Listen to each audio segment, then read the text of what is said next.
Si vous me suivez sur la chaîne depuis longtemps, vous savez que à partir de 2014, j'ai commencé à écrire mon premier roman qui s'intitulait en français Au-delà d'une étoile. Je l'ai terminé en 2016, je l'ai retravaillé fin 2017 et je l'ai envoyé à des éditeurs à ce moment-là. Parmi les 17 envois que j'ai fait, il n'y en a aucun qui est revenu positif. J'étais déjà pas dans un très bon état d'esprit à ce moment-là, après la mort de ma mère, etc.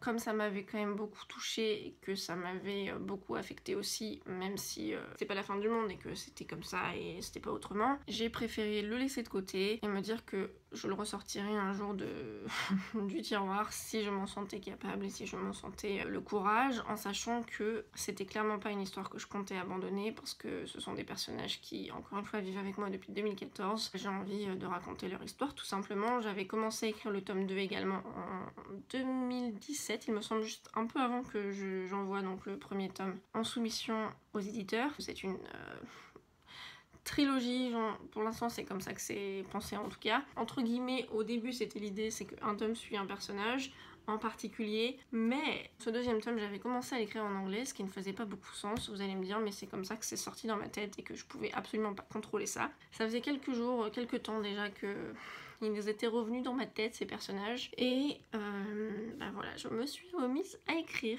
ce qui ne m'arrange pas des masses, pour tout vous dire, pour la simple et unique raison que entre la recherche de boulot, entre les quelques projets freelance que j'ai là qui m'attendent, bah, pas grand chose, mais j'ai quand même du travail quoi, plus le blog et la chaîne que j'ai repris cette année, c'était clairement pas le moment pour moi de reprendre l'écriture, hein, qu'on se le dise. Je sais pas ce qui m'a pris, c'était en mode genre faut que j'écrive, tu vois.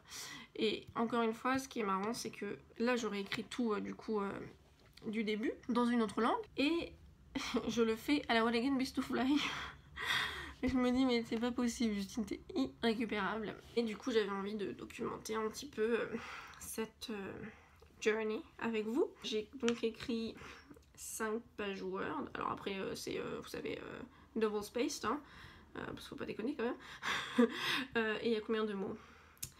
940 mots pour le moment, et j'ai pas terminé mon chapitre, et donc du coup voilà, ça va être un petit peu différent cette fois-ci, déjà dans le côté de la structure, parce que en tout cas la façon dont j'envisage les choses pour cette fois-ci, ce serait écrit de plusieurs points de vue différents, alors que à l'époque c'était écrit uniquement du point de vue de Lucie, le personnage féminin principal. Alors après au final, bon, encore une fois la trame reste la même, et par exemple pour ce premier chapitre, l'histoire commence au même moment que dans la version française que j'avais écrite à l'époque.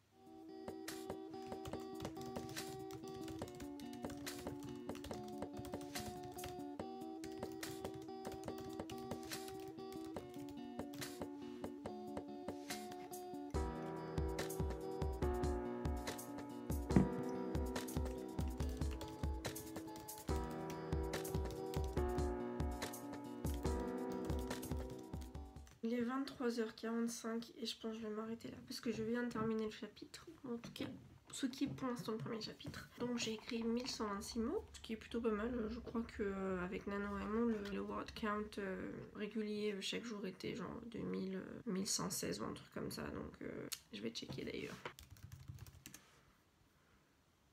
Ah non, pour terminer un roman de 50 000 mots en un mois, qui est le challenge donc de NaNoWriMo, il faut écrire 1667 mots par jour, et je n'en ai donc que 1126. Mais en même temps, je ne prévois pas du tout de finir mon roman en un mois. Je suis quand même contente, parce que c'était relativement imprévu. Et au final, ma foi, ce premier jour d'écriture, cette première soirée d'écriture, m'a plutôt bien amusée. Je me suis bien plu à écrire ce chapitre. Après, la seule chose que je me demande vraiment, est-ce que c'est une bonne chose de partir un peu dedans sans avoir vraiment de structure, en sachant que là pour le coup je l'écris de plusieurs points de vue. Seul l'avenir nous le dira. Je présume que si je rencontre un petit peu des difficultés vers le début, dans les, on va dire 50 premières pages, je ferai en sorte potentiellement d'avoir un schéma beaucoup plus structuré. Mais bon, pour le moment, comme j'y vais un petit peu en mode... c'est pas que je prends pas au sérieux, mais voilà, je le prends à la légère parce que sinon j'ai pas envie de me monter la tête ou quoi que ce soit. Donc pour l'instant, j'y vais un peu comme ça vient. Et on verra par la suite. On y croit, c'est bien, retrouver ses passions, retrouver ce qui nous anime, retrouver l'écriture, c'est une bonne chose, donc je vais pas me plaindre, il était temps, en espérant que je ne la perde pas une nouvelle fois, mais voilà. N'hésitez pas à me dire si ces vlogs vous intéressent toujours, vu que c'est un peu mon premier de retour et que c'était un peu inattendu, j'avais un petit peu envie de prendre la caméra et de vous dire waouh. Et on se retrouve bientôt pour une prochaine vidéo. Putain, il faut vraiment que j'arrête avec ce stylo là. Puis on va aller se coucher là aussi, parce que fatiguée. Bye.